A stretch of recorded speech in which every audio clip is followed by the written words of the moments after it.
Hi, everyone. Welcome to a deep dive into FRAC's 2023 Large School District Report, hosted by the Food Research and Action Center. I'm Steve Hayward, Communications Manager at FRAC. Before we begin, I'd like to cover a few brief housekeeping items. We expect this webinar to run about 20 to 30 minutes. We are recording the presentation and will send the recording and slides in a follow-up email.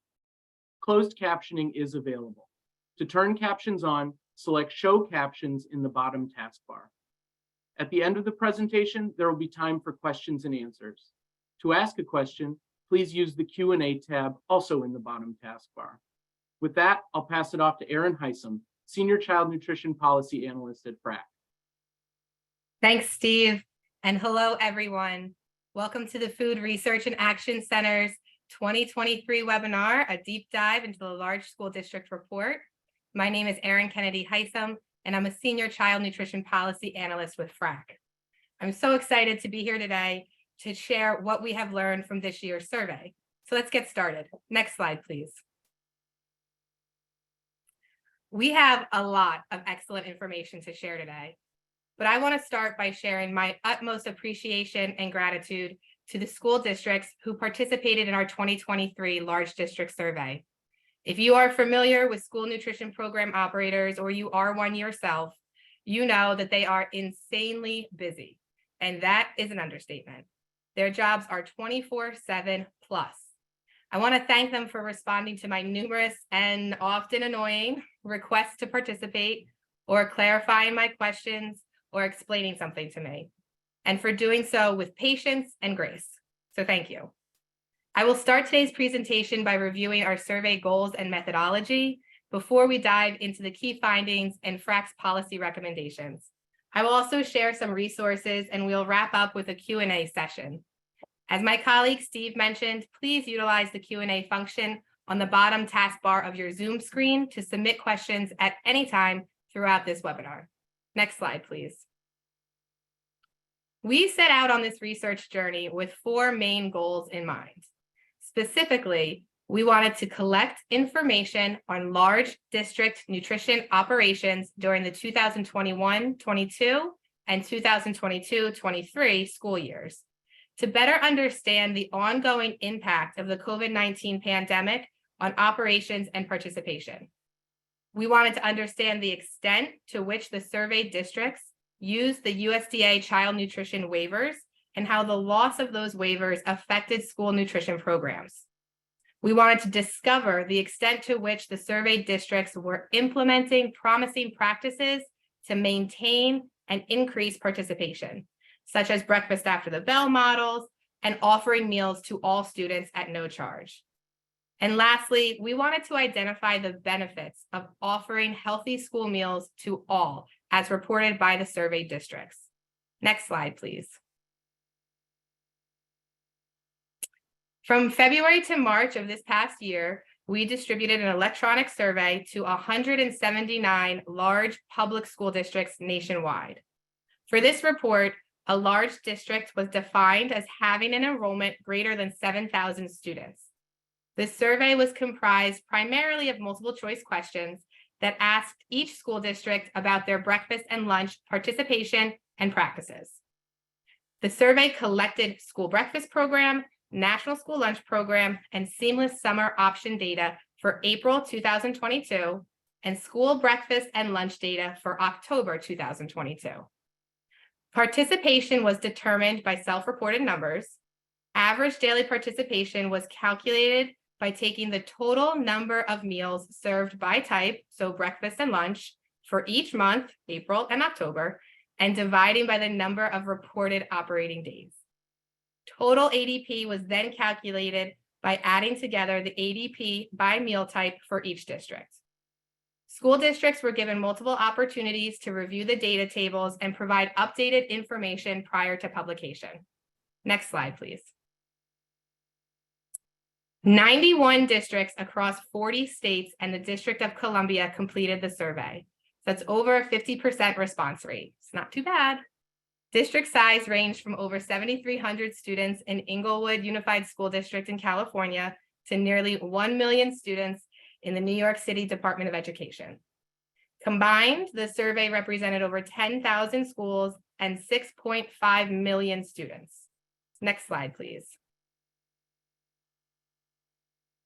All right, so let's get into it. What did the districts tell us? In April 2022, all of the surveyed school districts offered school meals to all students at no charge through the seamless summer option waiver. Therefore, as you probably realize, all the meals were reimbursed at the federal free rate. In October, this past school year, 33 school districts, or 36%, offered breakfast and lunch to all their students at no charge in every school through the community eligibility provision, provision 2, state's healthy school meals for all policies, or local non-pricing initiatives. Those 33 districts represented over 7,500 schools. 40 school districts, or 44% of those surveyed, offered meals to all students at no charge at some of their schools, while 18 districts, or 20%, returned to the tiered free, reduced, and paid eligibility system in all their schools. Next slide, please.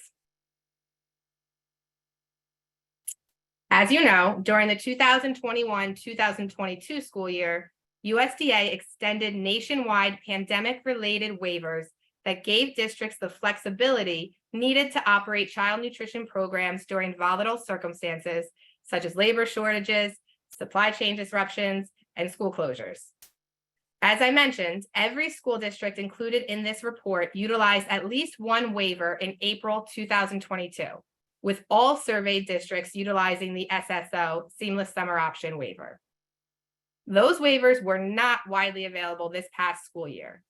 Instead, USDA issued operational waivers designed to help states and districts respond to specific situations.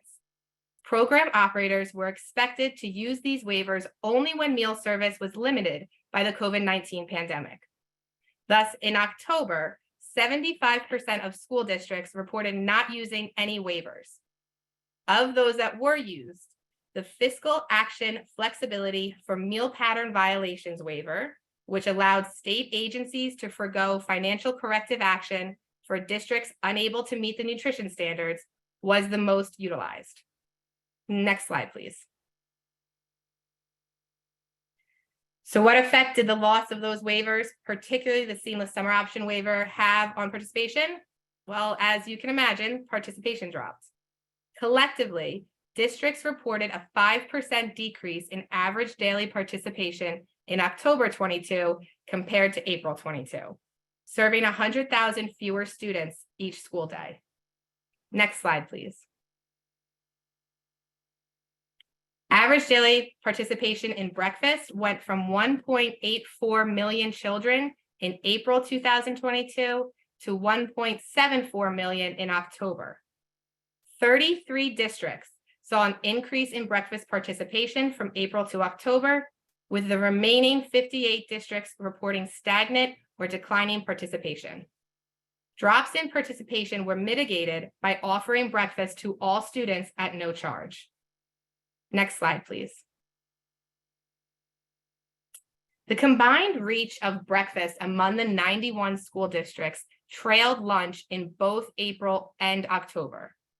In October, collectively, only 56 students from households with low incomes participated in school breakfast for every 100 that participated in lunch. With the return to normal operations, many of the barriers that kept students from participating in school breakfast before the pandemic, such as cost, stigma, timing, and location of meal service, returned. Of the 91 surveyed districts, 18 reached FRAC's goal of serving school breakfast to 70 students from households with low incomes for every 100 participating in lunch. And you can see those 18 districts on this slide, with Jersey City Public Schools leading the group. Next slide, please.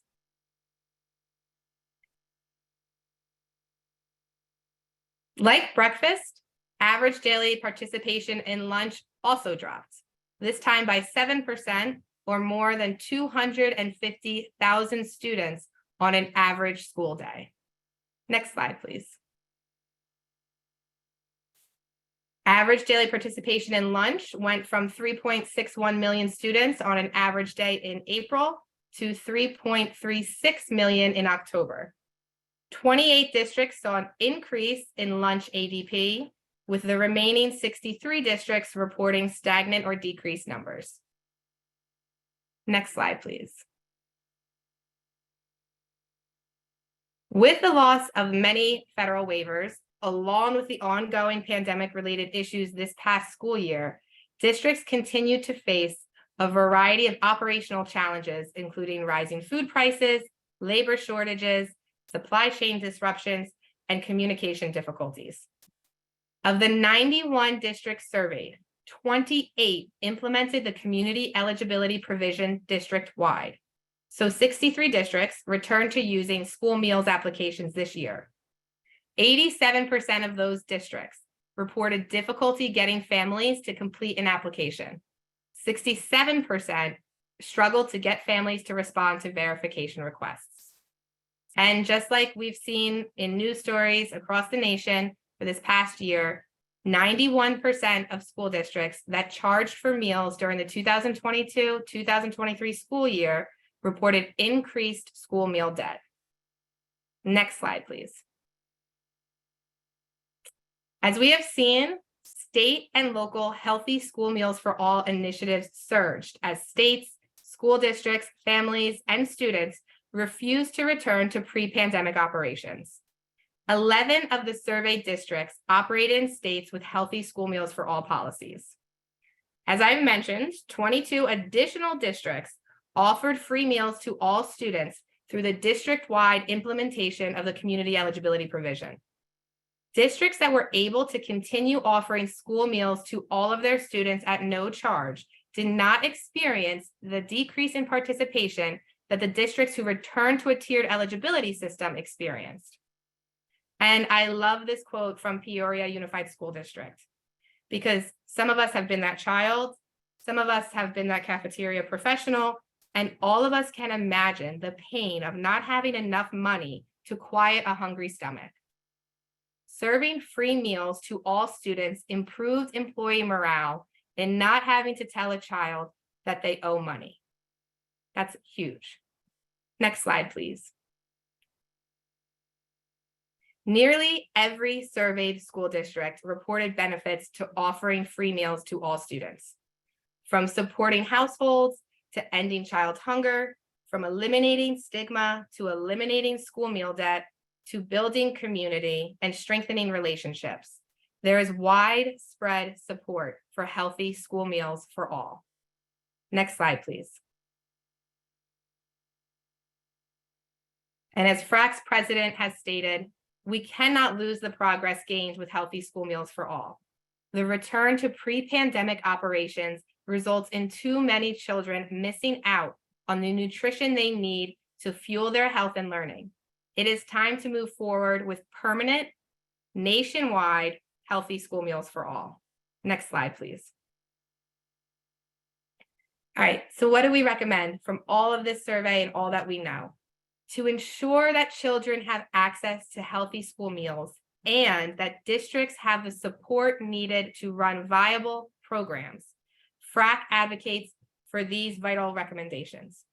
Make school meals available to all students at no charge. Federal legislation, such as the Universal Free School Meals Program Act of 2023, would help ensure that every student in every state has access to school meals, as well as to the nutrition they need after school, during the summer, and at childcare. We need to fully leverage community eligibility as a tool to expand healthy school meals for all. Therefore, Congress must increase the amount of federal funding community eligibility provides. The School Meal Expansion Act of 2023 would increase the CEP multiplier from 1.6 to 2.5, thus increasing the amount of federal funding a CEP school receives, while also lowering the eligibility threshold to 25%, increasing the number of schools that can participate, which is consistent with USDA's proposed rule.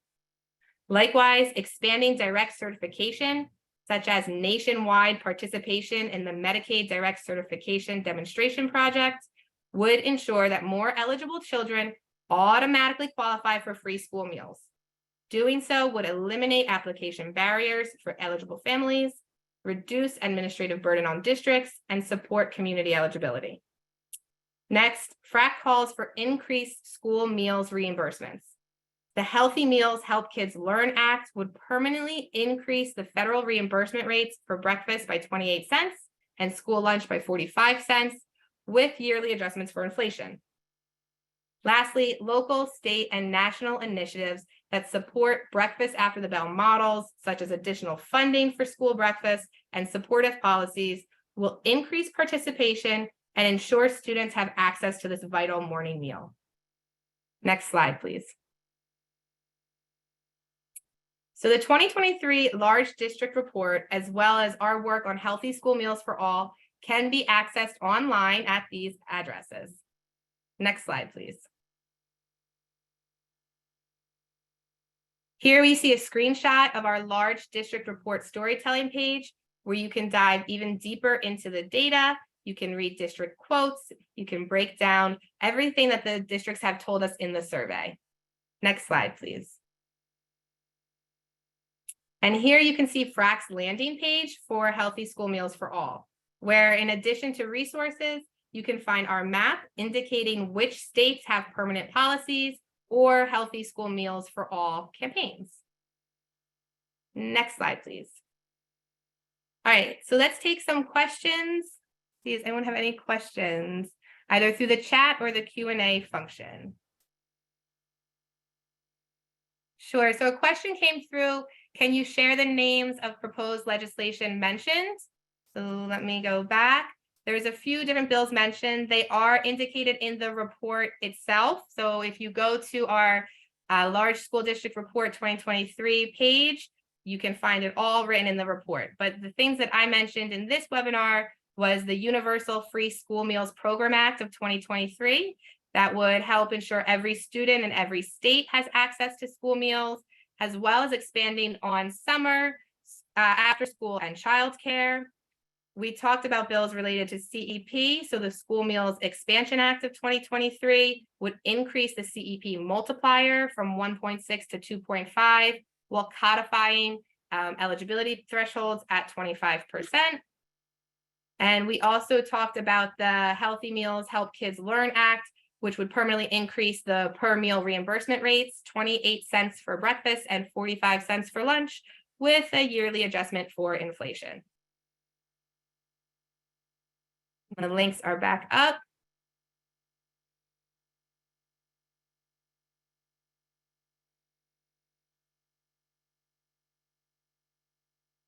Okay, so someone asked, has there been an analysis of enrollment in school districts alongside of this information about meal service? Enrollment changed a lot through and after the pandemic, so I wonder how that lines up with this data. So we did look at enrollment. I think it was about a 1% drop in enrollment among the surveyed districts, which aligned with national reports that we were seeing in various news reports. So a little less than a 1% drop amongst the districts that were surveyed.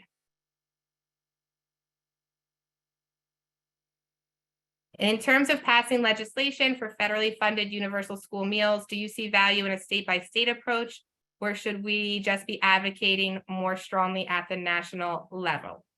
So at FRAC, we absolutely support national, nationwide healthy school meals for all, while also supporting the state-by-state approach. So we are supporting both here.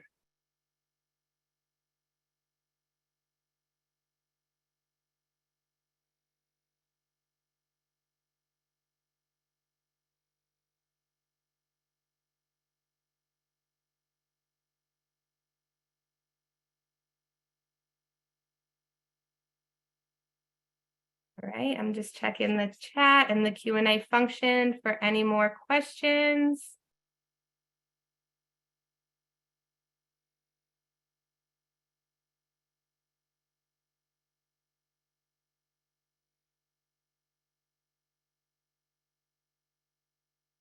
A question came in, are you advocating for school meals for all in CEP districts only? That is not for all students, especially those in affluent districts. No, we are advocating for healthy school meals for all students in all districts, CEP and non-CEP.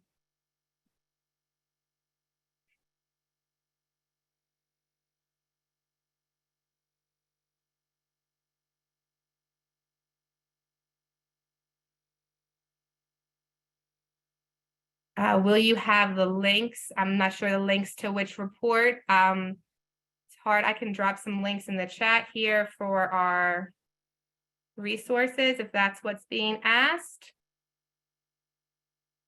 Here is.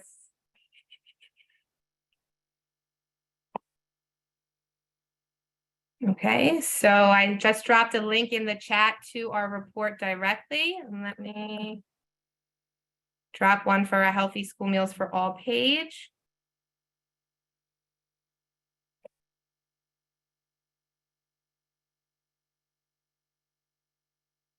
Okay, so I did just drop 2 links in the chat.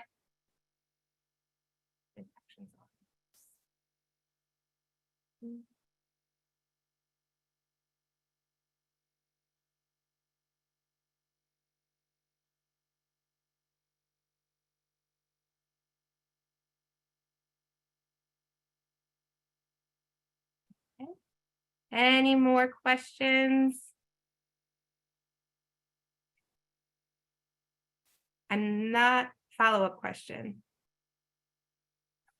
Does the fact that more and more states are passing universal school meals help the national conversation? I think what we've seen throughout the pandemic, although I definitely wish we didn't have to have a test run that was as traumatic and detrimental to our nation, is that as we see states roll out healthy school meals for all, we're learning more and more about it. And so I think that it's going to help us support the national conversation.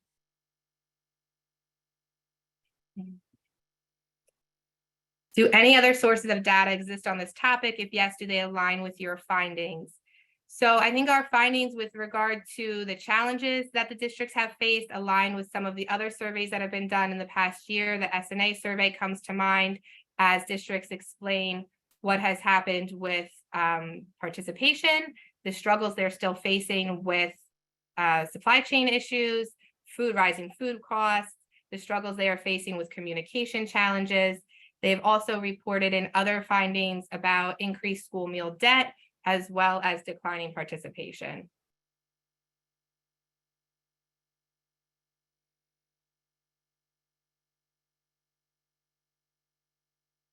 School meal participation. We will send the slides out if you registered. FRAC does not have chapters. A question came in, does FRAC have chapters in each state or other ways that FRAC connects with local groups? So FRAC is a national organization. We do have 2 organizations that we are connected with underneath of us, Maryland Hunger Solutions and DC Hunger Solutions. And then we work with advocates and nonprofit partners and anti-hunger organizations in states across the nation, but they're not necessarily FRAC affiliated chapters.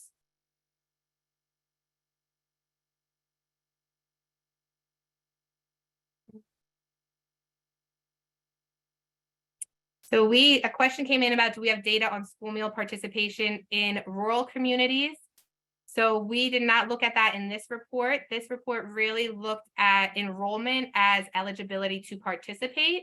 So we looked at districts that participated in previous years, as this is an annual report. Excuse my cat, I'm sorry. As this is an annual report, as well as using the FNS 742 report to filter for schools that had an enrollment greater than 10,000. And then we dropped down to 7,000 in certain states that may have not met that criteria. So we didn't look exactly at rural communities specifically in this report.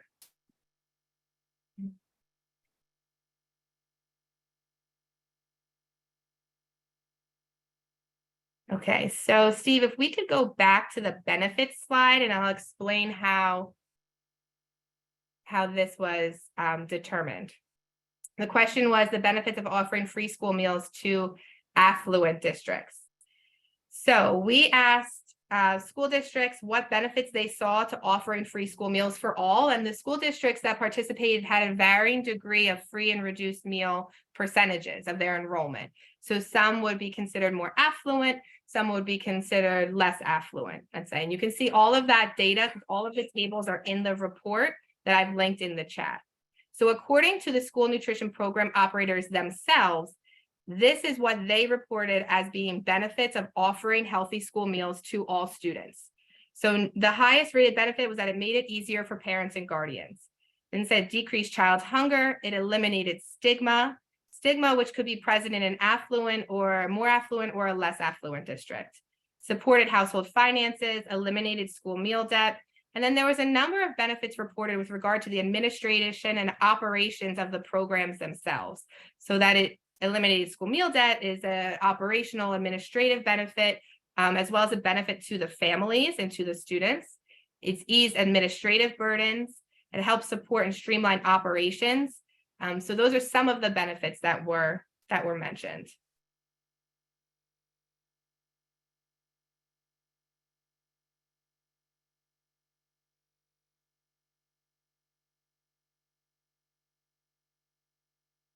Okay. At this time, I don't see any more questions.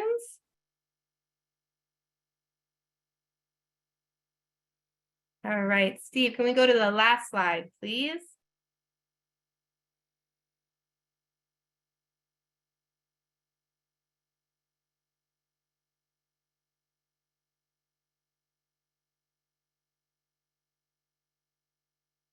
We can keep going to the end.